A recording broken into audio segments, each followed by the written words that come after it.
So I approached Caleb with this idea to shoot this mini doc in Israel. Selfishly, I've always wanted to go to Israel, so it was a great experience in that way. But I also just, God put something on my heart of making this this kind of sensory, experiential journey through the Holy Land. That someone that wasn't even a part of the church could watch and really experience the land and experience God's word and be transformed by it. So my vision for it was a little different than your typical travelogue or documentary. So I approached Caleb with this, and he loved the idea, and he wanted to bring in other people's stories and kind of the transformation of the people on the journey as well.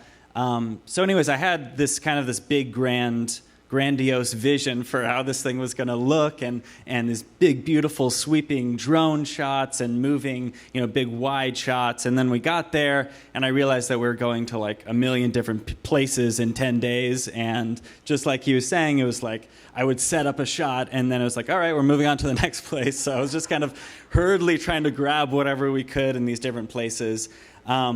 But I think it worked out, and then I got back, and I had just hours and hours of footage, and I think at that point I was trying to come up with a storyline and a narrative for the whole thing, and I don't know if this comes across in this. You guys can tell me if it actually worked out, but the idea for it was, I don't know if you guys know the hero's journey, Joseph Campbell's hero's journey, which is kind of the structure for these great epic stories, which I would say Jesus was really the archetype for like what a great story is.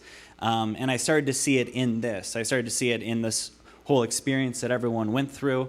So that was kind of the structure for the whole thing, starting with kind of the call to adventure in the beginning, and then going through the wilderness, and then coming back a transformed human being. And kind of coming back and bringing that vision into your normal life. So that was the idea here. You can tell me if it actually worked out. But I love it. Sam, if you could pick like a favorite moment or a favorite place that you saw on this trip, what might that be?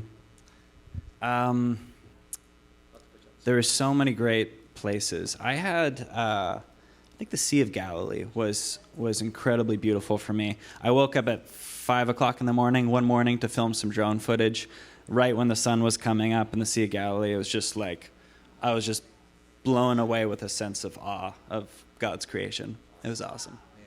Love it. Thank you so much, Sam. Really appreciate you. He put, I don't know how many hundreds of hours into this. It is a true labor of love that he committed to on this. And we hope that you are, the New Life family can experience this, and hopefully others that aren't here tonight, we're going to be posting this on our YouTube channel and everything so people can have this experience as well. But you know what? You get to experience it with like our full sound system. And I have to tell you, after watching this on my MacBook and those speakers, and then listening to it, even the trailer this morning in here, I was very impressed with how much better the sound is in this room. So you're getting the full experience, which is amazing. And after we show this, I want to just mention this kind of thought of the wilderness as well. Like I was reading in Deuteronomy 8 tonight, God allowed them to go through the wilderness to humble them, to test them, and to show them for 40 years that man does not live by bread alone, but by every word that proceeds out of the mouth of God. He brought them to a place where they really came to know God is my provider. He's faithful. And where they really came through that place in transformation. And by the way, we're singing about victory tonight. We're praying victory. I was just thinking about this. Israel itself, the name Israel means, it has to do with overcomer. It's part of the meaning of that name. Jacob wrestles with the angel of God, and then God calls him Israel and says, you've wrestled with God and prevailed. There's an overcomer story that Israel tells. Even God bringing Israel back into the land, and in 1948, Israel becoming a modern state. Church, it is a fulfillment of Bible prophecy, one of the greatest, clearest fulfillments of prophecy in our generation. And being there and putting your feet on it, not just your feet in a place that's just some random land in the Middle East, but a land that today is the state of Israel. It is an incredible, incredible privilege.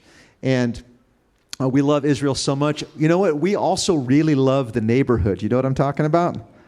Like the other neighbors in the hood over there. Like on the other side of borders. God has a plan for the neighborhood. He has a plan for Iran and for Iraq and for Syria and for Lebanon and for Saudi Arabia and for Egypt and for the West Bank and for the Palestinian people. These are all people very near and dear to the heart of God.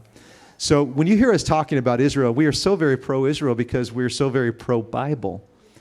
But in being pro-Israel and in loving Israel and having a heart for what God's doing there, we also understand that God has chosen to bless the nations through Israel, including us, by the way. So, that's some of our heart. So I think without further ado, we're going to go ahead and roll this. You guys ready?